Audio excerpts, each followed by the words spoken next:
We're in the study of Revelation, but we're going to go back and we're going to look at Leviticus 18 before we get into this study of the church at Pergamon. I'm not going to read all of Leviticus 18. I'll leave that for you. But I want to read the first part and the last part of it. Leviticus 18, starting with verse 1.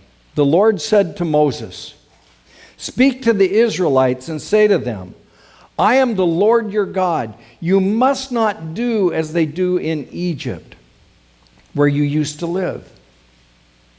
And you must not do as they do in the land of Canaan, where I am bringing you. Do not follow their practices. You must obey my laws and be careful to follow my decrees. I am the Lord your God. Keep my decrees and laws, for the man who obeys them will live by them. I am the Lord."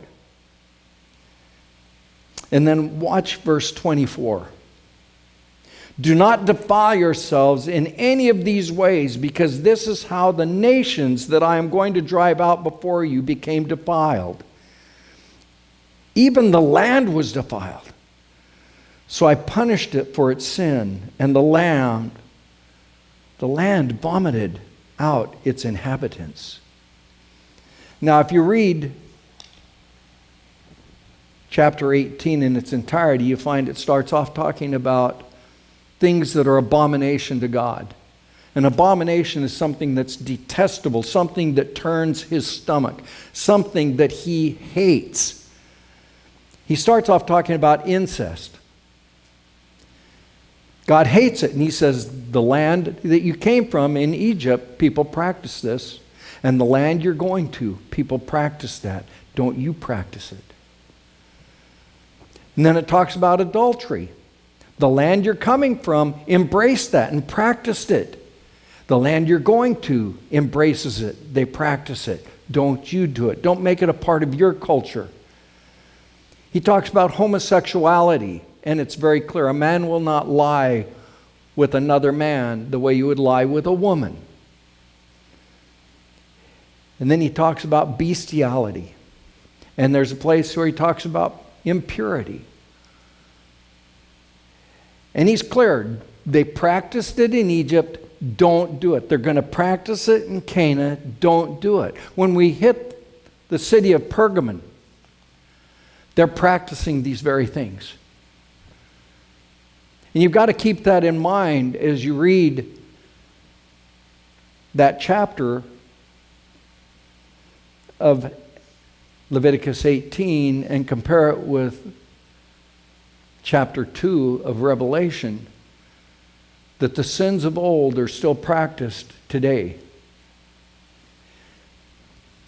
And what Pergamon was struggling with was a culture that embraced those things, and they were trying to take their stand in the midst of all of it. But before we get into this whole study of the evil that was going on, we're going to talk about that next week. But I want to give you a picture of this town, this city called Pergamon. Now it's called Bergama. It's in Turkey. And I want us to read that part that Jesus speaks to Pergamon. But I need to inform you of a couple things about the Roman rule at this time. The governors were given the las gladi,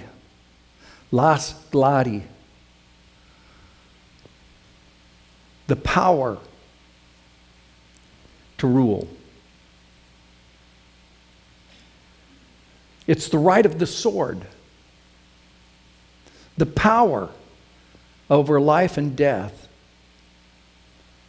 The Roman governors of each province carried that power with them. They could execute capital punishment on whom they wanted. They had full authority. And the symbol of their authority was the Xiphus sword, which was a sword about this long and it was double-edged. And that double-edged sword represented their authority to judge. Keep that in mind. This is Pergamon. Pergamon was like Washington, D.C. Ephesus was bigger. But all of the laws, all of the power came out of Pergamon. And watch what Jesus says in Revelation 2, verse 12. To the angel of the church in Pergamon write. Now remember, the word for angel is the word messenger. So it could either be an angelic being or it could be the pastor. I'm going to take it he's writing it to the pastor. To the angel of the church in Pergamon write this. These are the words of him who what? Who has what? The sharp, double-edged sword. Do you think he's referring to the power and the rule that the Roman governors had over this province, that they were the ones who had power and authority? Jesus speaks to these people and he says, listen, I'm the one that holds the double-edged sword. I know where you live, where Satan has his throne.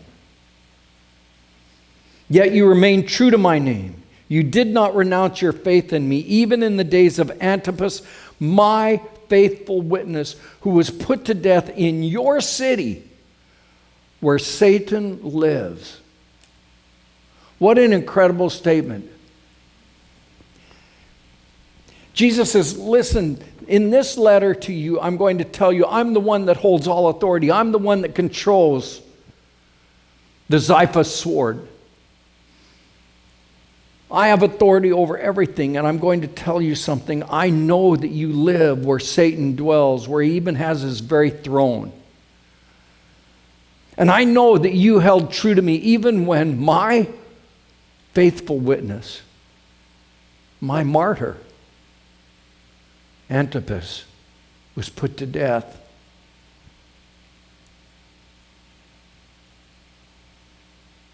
See, in Pergamon, the god of all gods was Zeus. Zeus was the ultimate authority who had the power of the Xiphus sword. What a statement Jesus makes at the very beginning and we miss. It's not Zeus. It's not your governors. It's not Caesar. But the one who holds complete power and authority is me. And I know that you live where Satan dwells. See, when we start off reading the letters, we have Ephesus, which was the distracted church. And Jesus said, I know your deeds, but you left your first love. In Smyrna, the persecuted, suffering church, he says, I know your pain. To Pergamon, the compromising church, he says, I know where you live. I know the culture around you. I know the place where you dwell. I want to show you how incredible Pergamon was. The main part of the worship center was built on a 1,300-foot high precipice. Absolutely beautiful how they put this together, and the world stood in awe of Pergamon.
The last structure that they showed with the steps going up, that is the altar of Zeus.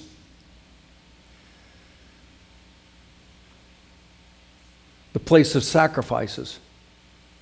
Zeus was the great god, the most powerful of all the gods. If you saw, as they pulled out, you saw the amphitheater. That amphitheater, from the very base, you can speak in a normal voice without any amplification, and somebody sitting clear at the top seat would hear you clearly. On the hill, you see the altar to Zeus.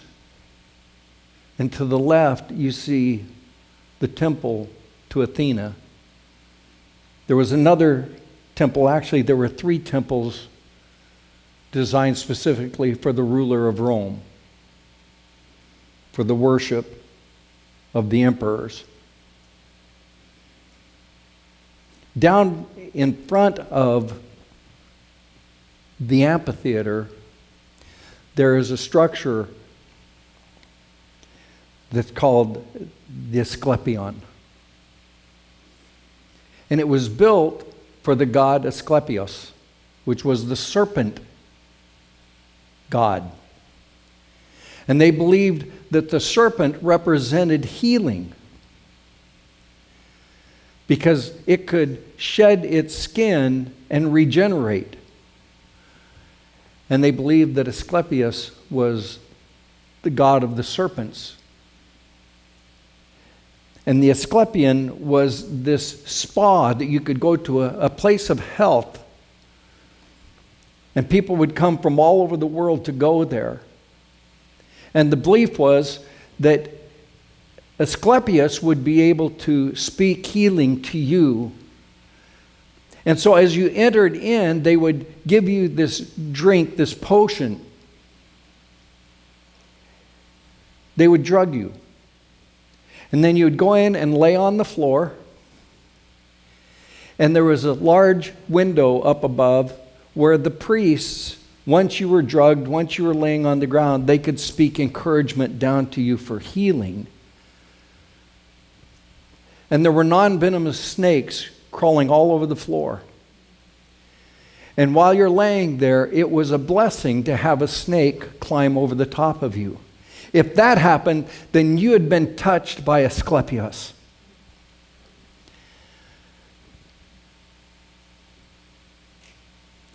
And you would lay there, and the next day when you came out of the stupor, the priest would talk to you about what you dreamed. And the dreams would speak to healing to them. Now here's an incredible thing. Nobody who was really sick was really let in. As they enter the Asclepion, there was a sign that says, "Death will not enter here." So anybody with a terminal illness was not allowed in. In other words, they had a 100% success rate because they would only take in people that they knew they could heal.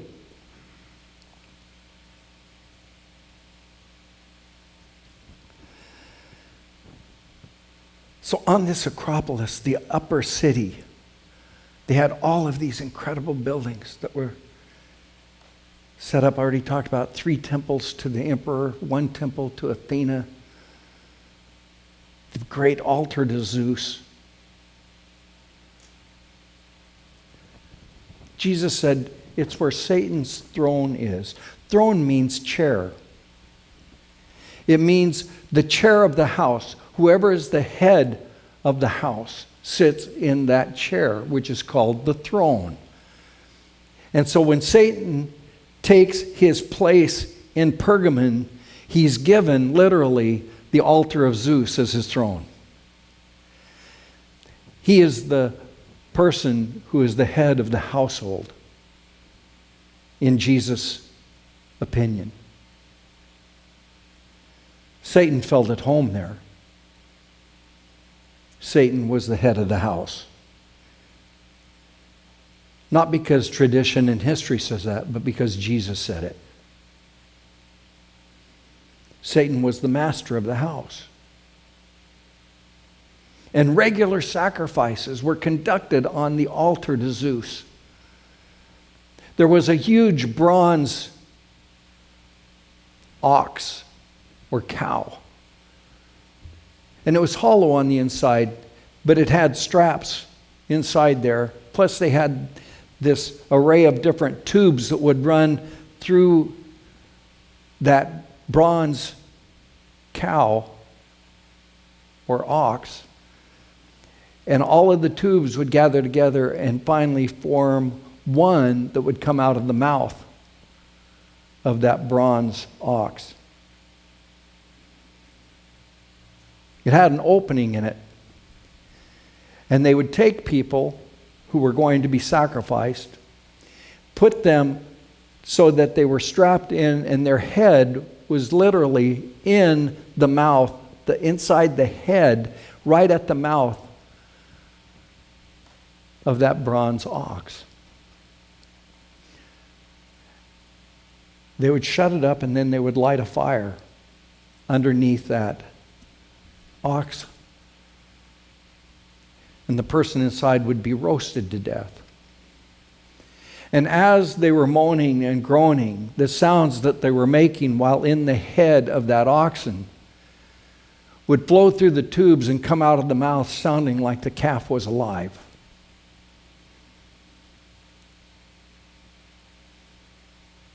The people of Pergamon were okay with that.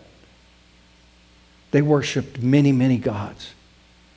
When Christianity arrived, teaching about one God, the priests got really concerned. So they went to the governor because there was this one guy named Antipas who was causing them trouble. And according to tradition, what was bothering them was that as the priests were asleep at night, spirit beings, literally demons, would come and talk to them in their sleep and tell them that they had to get rid of this guy Antipas because his prayers were casting them out of the city. Now, when you've been so godly that the demons start approaching pagan leaders saying, get rid of him because, man, he's moving us out of the city with his prayers.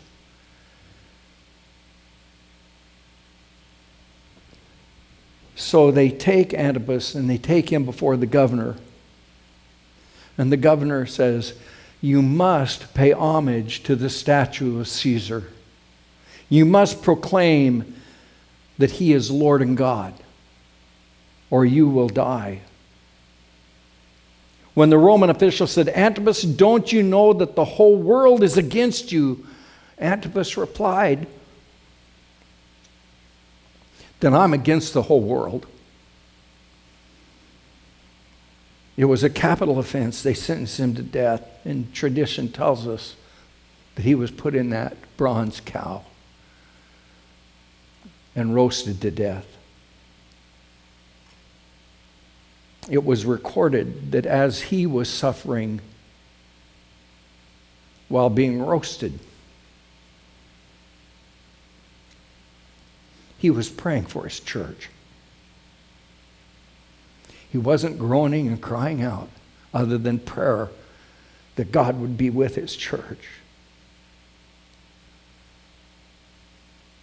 See, the letter to Smyrna, Jesus says, persecution's coming, it's on its way. It had already hit in Pergamon.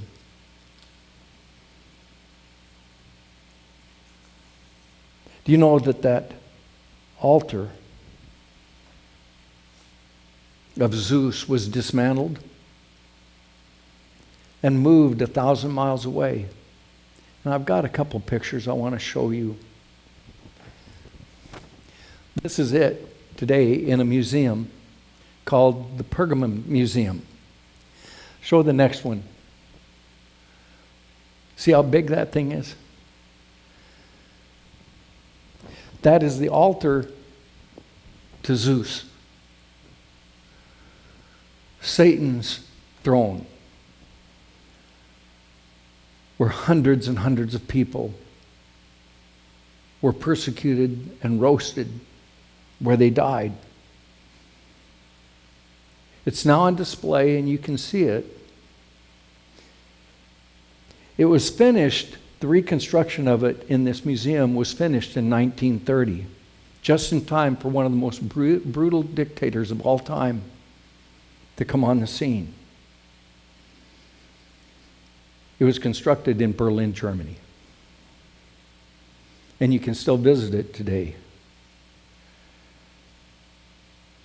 In the Bible, God contrasts a world gone astray with Noah, a man who found favor in his sight.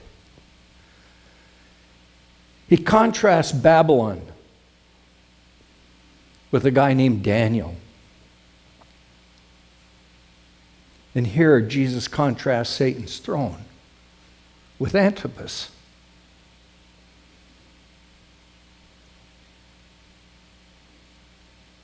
A man who they said, the whole world is against you.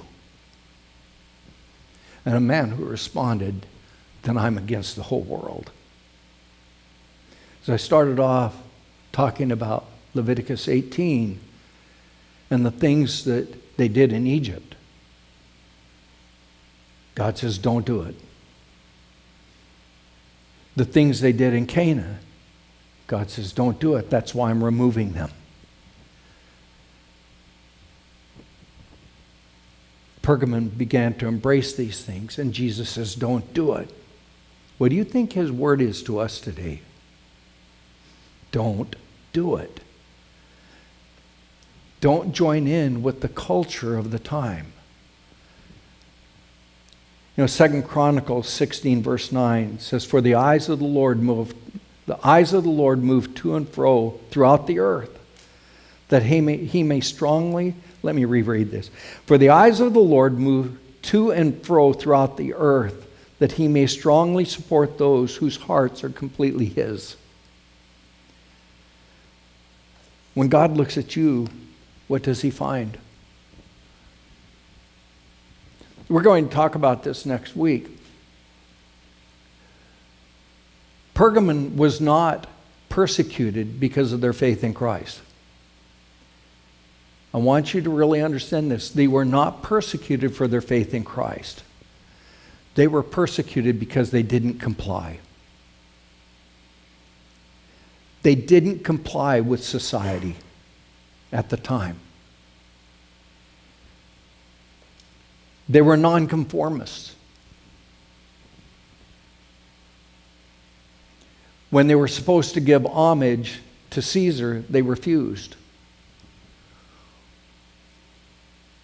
When they didn't join in to all of the parties and all the things that were going on, they were abused and made fun of. They were ridiculed. And eventually they were killed. We're going to talk more about this next week. But the white stone that Jesus says, if you read further on in that letter, he says, I will give you a white stone. The white stone was basically a trophy of victory. If you received the white stone, it meant you were the champion. And it meant that you now had access to all of the best parties ever.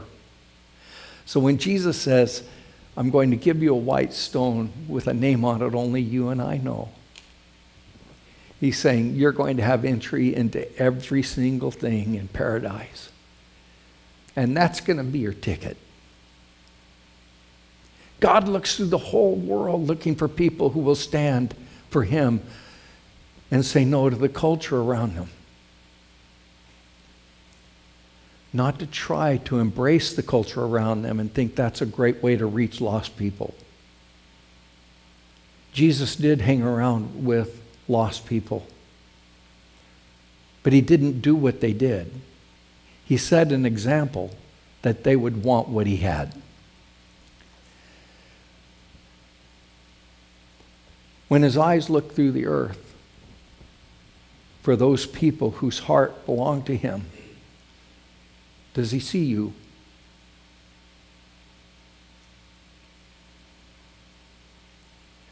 We get far more intense with the letter to Pergamon than we were with the first two churches, Ephesus and Smyrna.